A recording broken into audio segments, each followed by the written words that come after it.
Like ఒక student యూజీకి abroad process చేసుకోవాలనుకుంటున్నాడు. లేదు మనకి ఇండియాలో కూడా కొన్ని ప్రీమియం ఇన్‌స్టిట్యూషన్స్ కేవలం ఎస్ఏటీ బేస్ చేసుకొని ఎస్ఏటీ స్కోర్ బేస్ చేసుకొని కూడా అడ్మిషన్ అనేది ఇవ్వడం జరుగుతుంది. కరెక్ట్.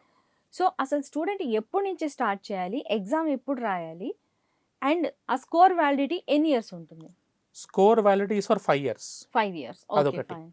స్టూడెంట్ ఆప్టిమల్ టైం ఎప్పుడు అంటే ఆఫ్టర్ 10th దట్ లేదా means 10th holidays. 10th holidays 10th అయిపోయిన తర్వాత తప్పకుండా 10th హాలిడేస్ స్టార్ట్ చేస్తేనే. ఆల్మోస్ట్ ఆల్ 3 months దాకా వాళ్ళ గ్యాప్ ఉంటుంది. Yes. ఆ గ్యాప్ ని యూటిలైజ్ చేసుకోవచ్చు అంటే. ఎస్, ఇందాక సార్ చెప్పినట్టు you need at least 45 day preparation time అండి.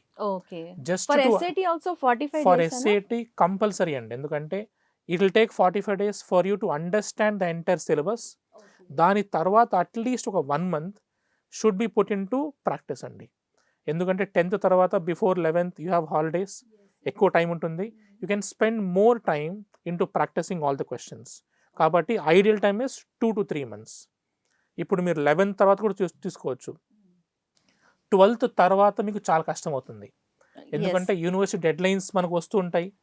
12th తర్వాత you have very very less time. అంటే మిడ్ ఆఫ్ 12th మనం ఇంకా అప్లికేషన్ స్టార్ట్ చేసేసుకోవాలి. కరెక్ట్. సో ఈదర్ 10th తర్వాత ఆర్ 11th మధ్యలో మీకు స్టార్ట్ చేస్తేనే invest yourself into 2 to 3 months and then get your best score. Two attempts చేస్తారు generally. ఒకసారి అటెంప్ట్ చేస్తాను నేను, మంచి స్కోర్ వచ్చింది నాకు, నేను ఆపేస్తాను. Otherwise I can go for another attempt to get the best score.